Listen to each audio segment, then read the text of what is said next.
Hey everyone, and welcome to the Sunny Go One Piece podcast. On this episode, we're going to be getting into episode 704 through 706, which will cover manga chapters 764 through 767. And we have now reached the heartbreaking and tragic conclusion to Law and Doflamingo's flashback. Alright, so synopsis. With the intel of where the Ope Ope Fruit is going to be, Corazon decides to go against both Doflamingo and Sengoku's wishes and steals it to protect and save Law's life.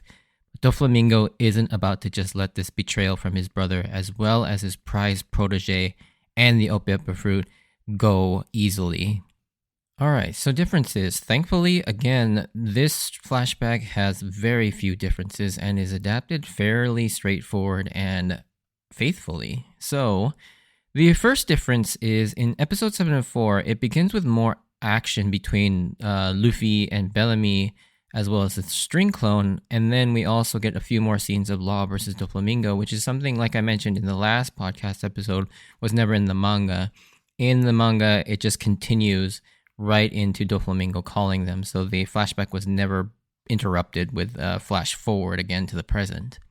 Another change is the first third of episode 706 has been extended quite a bit, with a few filler scenes, like more scenes of the Marines reacting to the chaos inside the birdcage, while Doflamingo actually finds Diaz Barrels and executes him for losing the Ope Ope Fruit. In the manga, the chapter begins as Doflamingo remembers the final moments from when his past, when he met Treble and killed his father. We do see him standing over Barrels, but we don't actually see the moment where he actually murders Barrels. Another change is there are extra scenes of the Don Quixote family chasing Corazon before ultimately catching up to him. In the manga, you see him kind of egg them on, trying to distract them by spanking his butt and then getting them to chase him, but you don't actually see the chase. So the next time you actually see Corazon in the manga is when I can't tell who it is in the manga, but I think it's Diamante who's yelling to Dofi that they've caught Corazon. But yeah, that's pretty much all the changes that are present in this set of episodes, which is really nice because I love that this gets adapted pretty faithfully and really well for the most part. So yeah, let's get into that. So like I mentioned, at the end of the last podcast, it was originally supposed to end with the call from Doflamingo, and that is where we start this episode, as Doflamingo is calling to tell Corazon that he's gathered some juicy intel on the whereabouts of the Ope Ope Fruit, and that he wants both Corazon and Law to return so that they can go after it. And the original plan is to have Corazon eat the fruit to cure Law, but also we know that he has some other ulterior motives for that as well. Now at this point, both Law and Doflamingo are becoming suspicious that Corazon is a Marine and being a mole in the Don Quixote family, because in the 6 months that he's been away from the crew, Vice Admiral Tsuru and the Marines have stopped finding them, and it's clear that Corazon was feeding the Marines intel on where to find the Don Quixote family.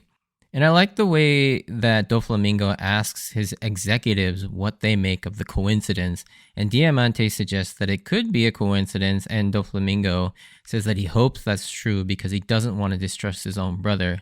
But I feel like Doflamingo is already fairly sure that Corazon is the traitor. And it's interesting that he's willing to give Corazon the Ope Ope Fruit, though, if he thinks he's a traitor. So there is an argument to be made that he's not quite there yet, but it does show how expendable Corazon is to him, considering that we know why Doflamingo wants that fruit so badly. He's going to make Corazon eat it so that he can sacrifice himself to give Doflamingo the eternal youth. One thing I never quite understood, though, is if Corazon was feeding Sengoku and the Marines intel on where Doflamingo is, why didn't Sengoku send more than just Tsuru? Like, I get Tsuru is super powerful, but why not send more firepower if at first you realized Tsuru wasn't enough to take him down? Because it seems like this isn't the first time that Tsuru has been after Doflamingo, considering how scared Doflamingo is of Tsuru each time she shows up. You could have sent also Garp to help, or a few other vice admirals. But I suppose if you start getting close to sending more than 1 or 2, you're starting to get into sort of the Buster Call territory with 5 vice admirals, which seems kind of like overkill for this maybe, but maybe not. I know this is still the early days of the Don Quixote family, and so maybe they were underestimating him a little bit. But Sengoku does seem like he tries to send in more forces to get Doflamingo with this Ope Ope Fruit deal going down. But we know that it yet again fails since he's more powerful than ever in the present day. Unfortunately, time seems to be running out faster than they had originally thought in regards to Law's health, as he has begun to show signs that the disease is catching up to him as he grows weaker and sicker. And I can't tell you, though, the emotions that Oda makes you feel throughout this flashback, particularly the moment on the boat while they're in the storm, as Law tells Corazon about the fact that the world government kept it hidden, that they knew the amber lead was poisonous, but they kept profiting off of it anyways, and that he didn't want Corazon to be a marine that was aligned with them, but Corazon kind of lies. But of course, at this point, like Corazon says, that once they steal the Ope Ope Fruit, that they will make enemies out of everyone anyways, including the world government and the Marines. So, from a certain point of view, when Corazon tells him that he isn't a Marine, he's kind of truthful in that he has fully committed to saving Law, and that he's prepared to leave that life behind and go on the run with Law. And the smile on Law's face is just so heartwarming, because you know that Law, we do see that Law already knows, like he put it together. Like Law's smart, even for this, a kid this age. And we see when he's stuck in the chest, he already knew. But I love that Law understands that Corazon, even if he may be a Marine, he's leaving that life behind for Law. And I think this smile really shows that Law understands that, and he's really happy about it. Once they get to Rubeck Island, where the pirates are holed up while they wait for the deal for the Ope Ope Fruit, they mention something that I feel like will come back into play at some point in the story that has yet to be explored since this episode. And it's the story that one of the previous users of the Ope Ope Fruit was this sort of legendary miracle doctor that was famous for having cured and healed a great number of diseases and people using this fruit. As we've talked about, the history of the Ope Ope Fruit seems pretty critical to the story, as it's been long theorized and very likely that the Eternal Youth operation was performed on the Gorosei or something similar to that. But this legendary miracle doctor, I feel, could get explored at some point too, because otherwise, why would Oda mention this? And the fact that the Eternal Youth surgery seems to be kind of an important factor in the world of One Piece and in sort of the larger story, particularly with the Celestial Dragons and sort of the higher ups, the power, the top of the power of the food chain of the world government. And so I think this history with the Ope Ope Fruit is going to be a big one. In the next scene, while Law is waiting for Corazon to steal the fruit, we get a cute montage of Corazon demonstrating the powers of the Nagi Nagi fruit, while giving this really over-the-top smile and peace sign each time. This scene serves a few purposes, I should say. One, it further familiarizes us with Corazon's powers because he's about to use them to steal the fruit, so that it kind of gives us an understanding of what he's actually doing. Two, it further deepens the bond between Law and Corazon for us, the viewers. And there's also a third purpose that won't get revealed till that climactic emotional scene where Law has to say goodbye to Corazon, because it sort of hammers home the significance of the smile and the peace sign. Corazon successfully steals the Ope Ope Fruit, but his clumsiness comes back into play as he trips while running down the mountain and is discovered by the pirates. And while held at gunpoint, he somehow fights his way out and successfully gets Law the Ope Ope Fruit while sustaining a lot of injuries. I find it hilarious that he just stuffs it into Law, but at the same time, it's a reasonable reaction to take, as he's literally about to collapse from all the gunshot wounds he's sustained escaping those pirates. And it's so cruel that now that Law has this power, he's still unable to use it to help Corazon, essentially his surrogate father at this point. And we see, obviously, in the present that Law does know how to remove bullets from bodies, as he does it to himself. But yeah, instead he's tasked with delivering intel on Doflamingo's plan with Dressrosa. Even though all of this, Corazon still maintains a smile, reassuring Law that everything's going to be okay. He just needs to get this intel to someone in the Marines. Unfortunately, fate is a cruel son of a bitch, and out of all the Marines that Law could have approached, he picked the worst one. It's a younger Virgo. And I remember at this point I was thinking to myself, no, Law. And this whole sequence just makes your heart drop because at this point it seems like all hope is lost. This also completely recontextualizes Law's animosity towards Virgo in Punk Hazard and how satisfying it must have been to finally defeat Virgo. And not only was he the reason that he and Corazon weren't able to live out their lives happily, he traumatizes Law by beating Corazon senselessly in front of him, but also beats Law up as well. So yeah, when you rewatch all those interactions and that final battle between Law and Virgo in Punk Hazard, it is so much more satisfying to see him sliced up so dramatically, and it also explains the almost cruel way in which Law leaves Virgo to die instead of killing him then and there. If you remember, he just cuts him up into tiny pieces and sticks him to a guardrail and just lets him sit there, waiting for himself to die to the gas poison until it reaches him. I mean, that's a pretty horrific way of dying, really, but yeah. So it's perfectly understandable why Law chose this such a cruel way of killing Virgo because of what he just represents and what he did here. Even after several gunshot wounds and taking a thorough beating from Virgo, Corazon still gets up to protect Law and try and somehow allow them to both live. However, Doflamingo, now on the island with the full picture of the situation from Virgo, he decides to take no chances and encases the town in the birdcage, making it virtually impossible for both of them to escape. And it's here that Corazon realizes that, yeah, both of them aren't making it out of this alive, and makes the heartbreaking decision to sacrifice himself to at least try and save Law. And this is where Law's first experience with the birdcage comes from and why he was so freaked out when he saw it on Dressrosa, as it brings back one of the most painful and traumatic moments of his life. Speaking of traumatizing moments, we get the final pieces of the puzzle that completed Doflamingo's transformation into the person he is today. He was originally found by Virgo as a kid and brought before Treble, who was their boss at the time, as he was a gang leader. And we don't see yet how Treble went from the boss to eventually Doflamingo taking over, but that will be revealed eventually later in this arc as well. But what we do learn is how Doflamingo and his family survived the public lynching. Treble takes an interest in Doflamingo because he knocked out everyone with his immense conqueror's haki, which he unlocked at that moment due to his overwhelming rage. Kind of similar to how Luffy unlocks his ability to mass knock out people in Amazon Lily when he gets angry at Hancock and her sisters for trying to destroy the statues of Margaret, Sweet Pea, and Aphilandria.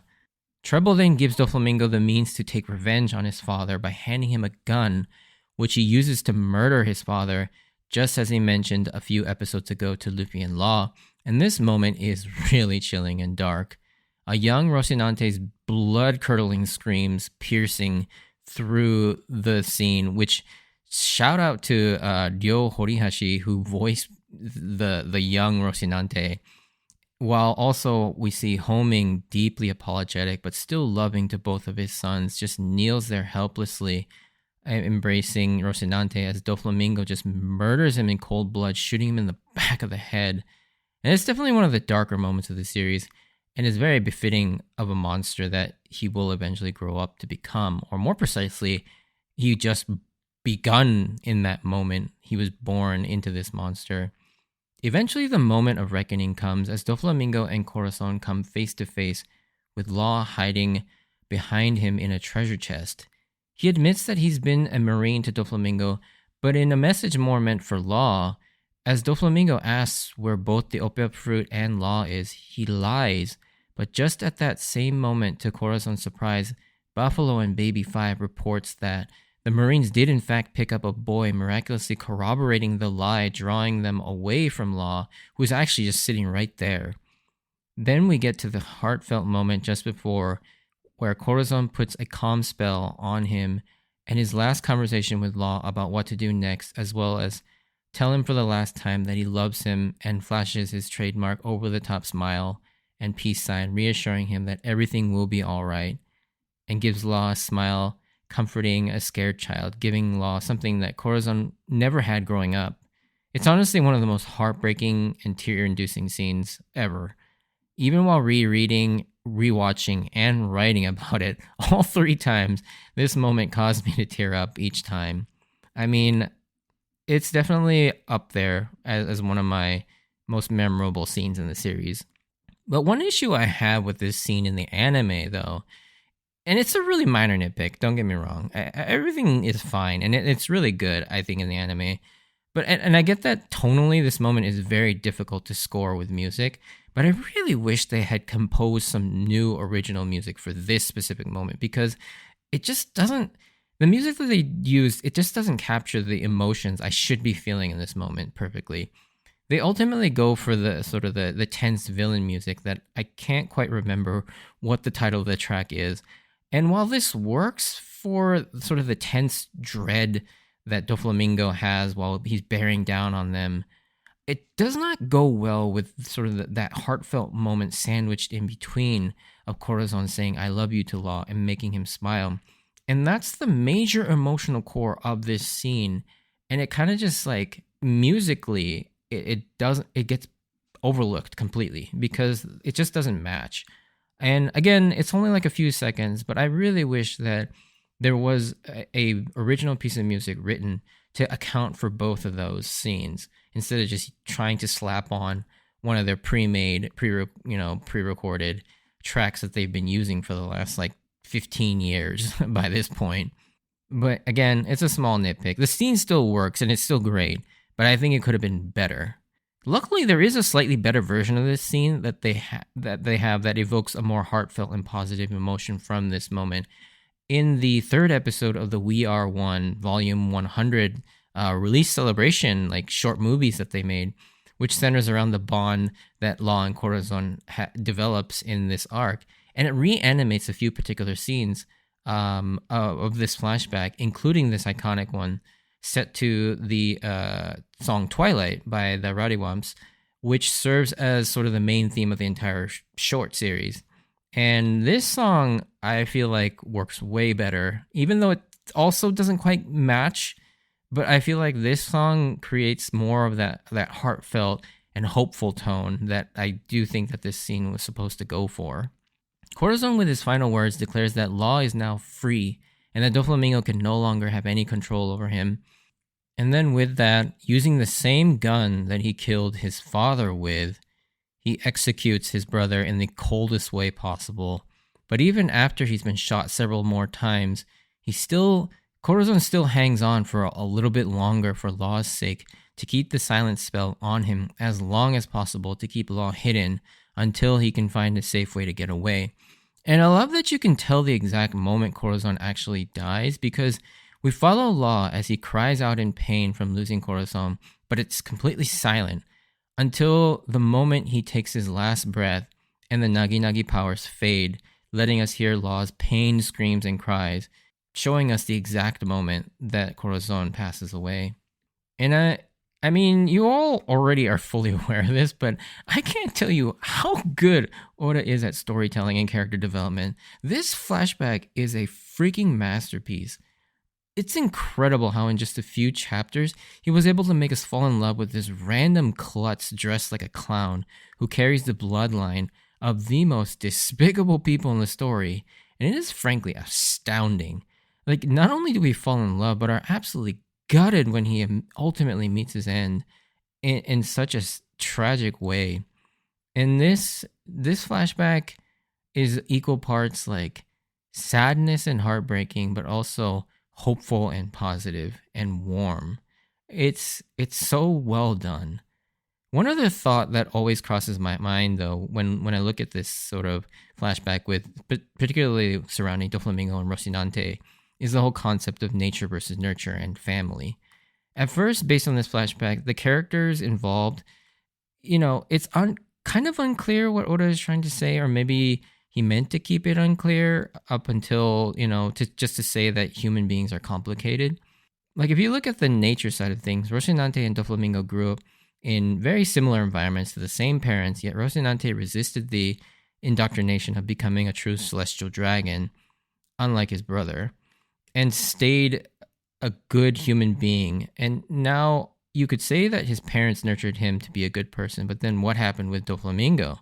And I'm assuming that he was brought up in a similar manner, yet turned out to be the worst person in the world. Was he naturally predisposed to turn out like that, no matter what his parents did? And it's not until you add Law into the mix does Oda's final thoughts on this become clear. Through Law, we have a child that was on the path to becoming a good person, even growing up to potentially be a doctor that would save lives.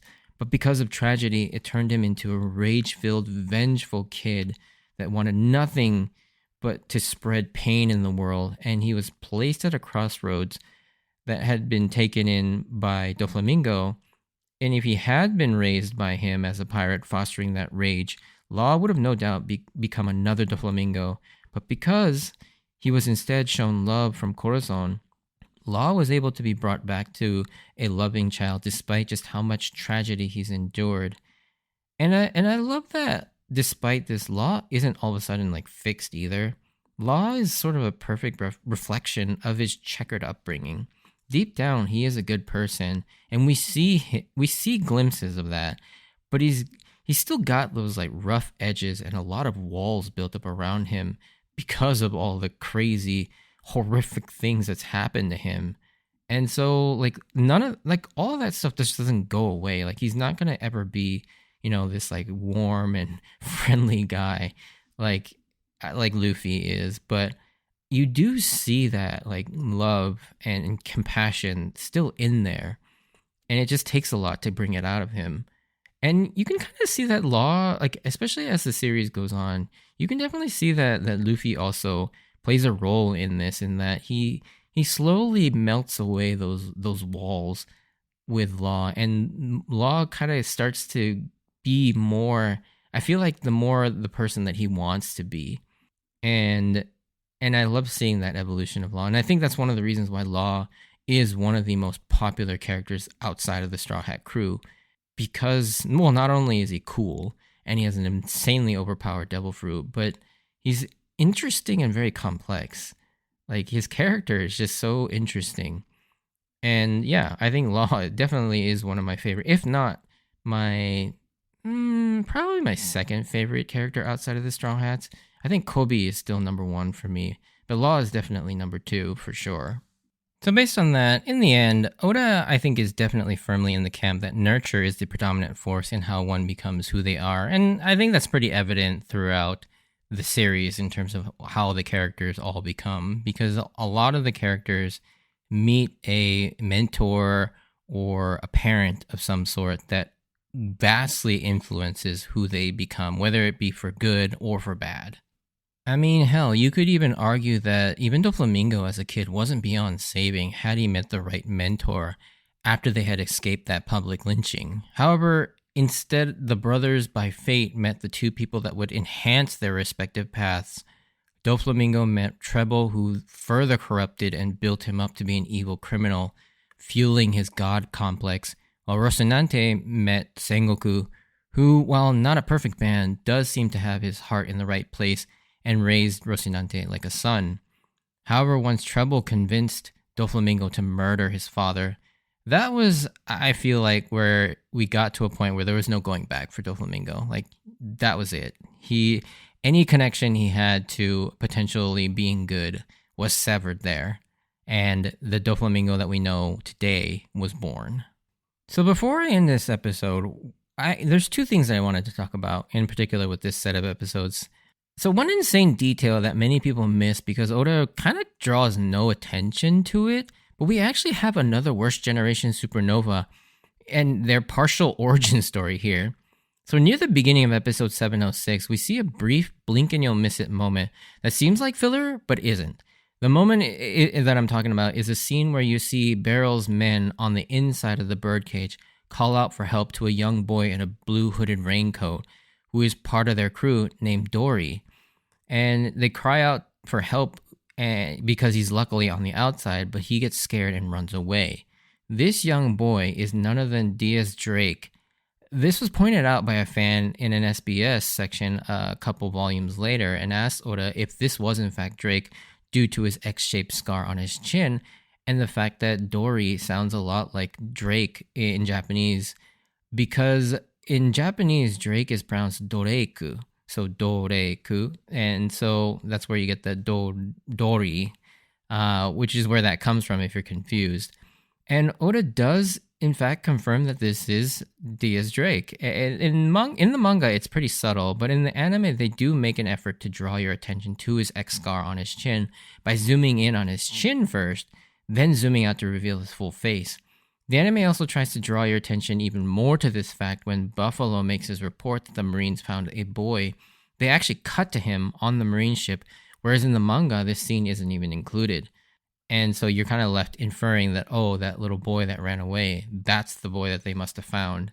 And he goes on to mention that Drake is actually Barrel's son, which is crazy because his father, if you were paying attention to the last episode, is an ex-Marine turned pirate. And now in the present day, his son basically followed in his footsteps by being an ex-Marine because he was saved by the Marines here. And then he turns into a pirate, albeit a bit more successful and more powerful as a supernova. And the other clue is their names. So his father is introduced in episode 705 as Diaz Barrel, but without the X. It's just Diaz Barrels. But one thing people often forget is that Drake's full pirate name is Diaz Drake. The X in his name is actually the Roman numeral for 10. And in Spanish, 10 is pronounced Diaz, which has been the case since his introduction in Sabori. But that's really hard to tell in English, especially in the manga, since it's just written out as X. And while that's true in Japanese as well, but the Japanese manga has the pronunciation written in katakana just above the X, telling the Japanese reader the phonetic saying is Diaz. And in the anime, people do refer to him as Diaz Drake, but most of the time they just say Drake. And I imagine it can be hard to pick it out in Japanese if you don't understand Japanese because it just kind of like blends together. Just how like I think for me, if I were to listen to a different language that I didn't understand, I don't know that I could pick out specific individual words sometimes unless they were like super obvious. Now, how Drake ended up as a Marine is also insane as well. So he gets found by the Marines and taken in here during this incident and indirectly led to being a factor in Law surviving this. Because if you go back to that moment before Corazon was killed, Doflamingo was asking where Law was, and Corazon lies saying that Law was already outside the birdcage and that he was with the Marines. But just then, Buffalo and Baby Five confirmed that they had intercepted a message from the Marines that they had secured a boy, which we saw happen even earlier while Treble and them were looting Barrel's treasure stash. Corazon even thinks to himself how fortunate that at that exact moment the Marines had picked up a young boy and that Doflamingo happened to come across that intel. Well, that young boy the Marines found was Diaz Drake, who had earlier run off scared. And this is how he joins the Marines now. And what led to him betraying them and becoming a worst generation supernova pirate is still yet to be told. But this was his origin story that many people don't know. And one other thing that comes to mind when looking at this crazy sequence of events and coincidences that come back to the Will of D. Throughout the series, there has always been this sort of subtle implication that there is some slight supernatural aspect to the Will of D. And it's not just a name or a legacy, but there actually is something otherworldly about it because of how it seems to miraculously save the members of the D clan until they've served their role in whatever larger objective the Will of D is trying to complete. Almost like the Force in Star Wars, it subtly influences the events of the universe and kind of nudges it in the right direction. And I don't know how you can interpret this moment and not think of the Will of D is trying to keep Law, a D clan member, and a rather important one at that, alive. Which to me blows my mind that so much impact can be felt from a detail that is often overlooked or straight up not noticed by like 90% of the people out there. Like it's just really crazy. And I know that Oda tries to draw your attention to it because even Corazon somewhat recognizes there is something supernatural happening here, that the world seems to be willing Law to survive and to keep him safe. And yeah, I just find that really interesting. But yeah, this concludes one of my favorite yet incredibly heartbreaking flashbacks in the series. And I think for me, this one hits harder than, say, like Nami or Chopper's or even Robin's backstory because of how raw it is. I mean, yeah, there's genocide in Ohara in Robin's flashback, but with Flevance, we see it in a more detailed and visceral way from like on the ground perspective rather than from afar. In terms of just seeing, and with Ohara, you just kind of see the battleships firing cannons from the sea with massive explosions. But here we see intimately like individuals being killed and slaughtered, and not only that, we just see the aftermath of that too, especially that moment where Law stumbles upon his classmates and the nun just completely killed, and then the fact that he hides within the bodies. I mean, that's just insane. And we see the trauma that affects Law here, which is who's just a young child. And I think the dark and brutal nature of this flashback sets this one apart from the others. However, there will be a flashback that even surpasses this one in my eyes much later on in the series, so definitely look forward to that. Now, the second thing I wanted to talk about has nothing really to do with the story, but a little fun piece of trivia concerning Chapter 766's cover. So manga Chapter 766, which is where episode 705 is mostly adapted from, the chapter cover is in celebration of Masashi Kishimoto finishing Naruto at the time, and in this particular issue of Shonen Jump had the final chapter of Naruto. And in turn, Kishimoto on the first page of chapter 700 of Naruto, you can see that Boruto doodled the Straw Hat Jolly Roger, and spoilers for the end of Naruto after all these years, on his dad Naruto's Hokage face on the Konoha Hokage mountain. And it's been well documented that Kishimoto and Oda are good friends and deeply respected one another for their work, as they were both very prominent in the manga industry for producing two of the most popular and longest running manga series at the same time. And including Kubo's Bleach, they were considered the big three that dominated Shonen Jump sales from the early 2000s till the mid to late 2010s. And on the cover of chapter 766, in Japanese, if you take the first letters of each of the menu items on the signs on the wall in the back, it spells out Naruto Otsukare-san deshita, which means Naruto, thank you for your hard work in Japanese. And a couple other things is you can also see Naruto or Nami wearing a dress with the pattern of the Konoha village leaf symbols. Luffy is eating Naruto's favorite food, ramen. And there's also a little fox down between them in reference to the nine-tailed fox Kurama within Naruto, who, obviously they become friends later. Again, spoilers. This little fox has an actual Naruto, like the food, printed on his back. And last but not least, while he's obscured by Nami standing in front of him, you can tell by the clothes that on the opposite side of the table, Naruto himself is eating Luffy's favorite food, a big piece of meat, as they both share a meal together, eating one another's favorite food, which I think is a really cool nod. And additionally, if you look at the original published version in Shonen Jump, so one thing you'll notice that is not present in the manga volumes as well as the released chapters is that there is a big One Piece logo above the chapter title anytime it gets published in Shonen Jump. And so if you look at that original version, the One Piece logo is changed with a bunch of references to Naruto. And so the first one is that the O with the Straw Hat Jolly Roger has been replaced with a Konoha leaf symbol. The middle line of the E in one has been replaced with a shuriken. And finally, the Luffy I in peace has been replaced with a figure that looks a lot like Naruto's silhouette instead. And I love that they're friends in real life.